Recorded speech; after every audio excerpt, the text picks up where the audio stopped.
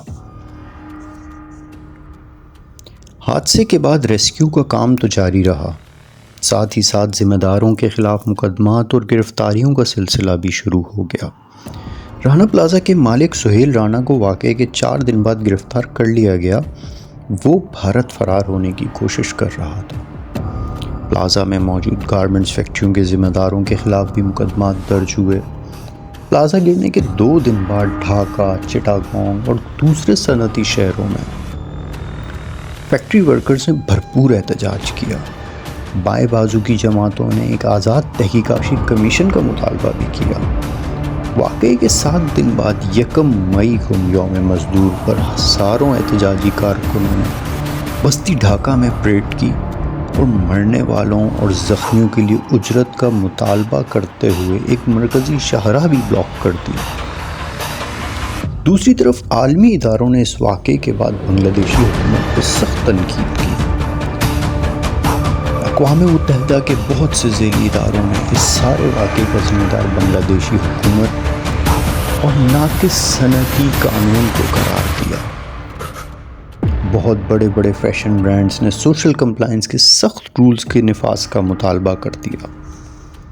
Rescue operation ختم ہونے کے بعد حکومت نے جب اعداد و شمار جاری کیے تو 1134 لوگ اس واقعے میں جاں بحق ہو گئے تھے اور قریباً 2000 سے زیادہ زخمی اور معذور ہوئے۔ حکومت اور گارمنٹس ایسوسی ایشن زندہ بچ جانے والوں کی فہرستیں بنا رہی تھی تاکہ یہ معلوم ہو سکے کس کس ورکر کو معاوضے کی ادائیگی کی جائے۔ 15 جون 2014 کو بنگلہ دیش کے اینٹی کرپشن کمیشن نے 14 افراد کے خلاف مقدمہ درج کر لیا، اس میں ناقص تعمیرات کو بنیادی وجہ بنایا گیا۔ 1 جون 2015 کو بنگلہ دیش کی پولیس نے 42 افراد کے خلاف قتل کے مقدمات درج کیے، جن میں عمارت کے مالک اور دیگر افراد شامل تھے۔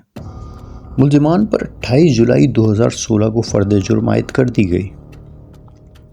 آج تک یہ سب مقدمات زیر التوا ہیں، لیکن زیادہ تر ملزمان یا تو ضمانت پر رہا ہو گئے یا فرار، سوائے پلازا کے مالک سہیل رانا۔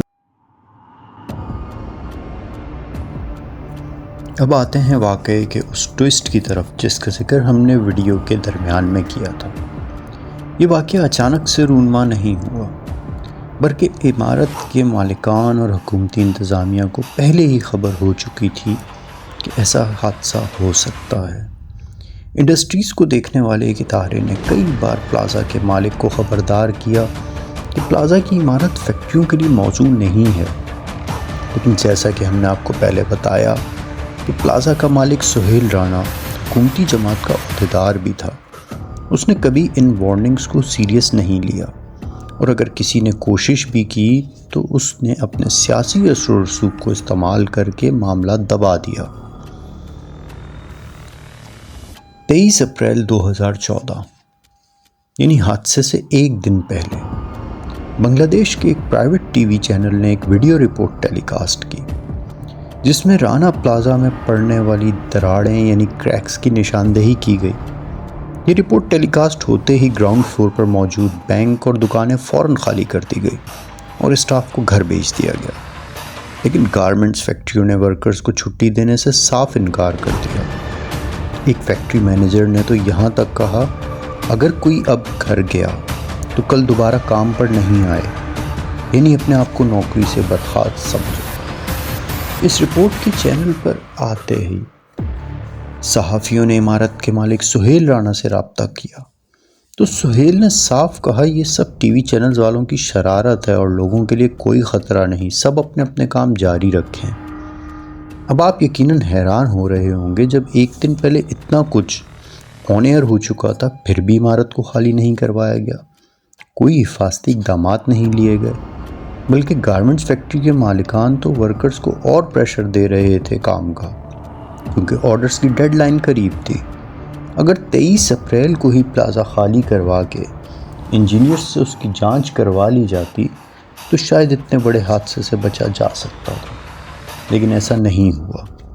1000 سے زیادہ لوگ جاں بحق ہو گئے اور تقریباً 2000 سے زیادہ زخمی اور معذور ہوئے۔ اس واقعے پر کینیڈا کی ایک فلم میکر شیلا کارٹر نے ایک مختصر دستاویزی فلم بھی بنائی جس کا نام تھا Rana Plaza let not the hope die. یہ فلم ایک مختصر دورانیے کی ڈاکیومنٹری فلم تھی اور آپ کو انٹرنیٹ پر یہ مل جائے گی۔ رانا پلازا بلا شبہ صنعتی تاریخ کے بڑے حادثوں میں سے ایک تھا اور ایک ایسا حادثہ جس کی نشاندہی ہو چکی تھی، لیکن پھر بھی لالچ نے ہزاروں لوگوں کی زندگیاں برباد کر دی۔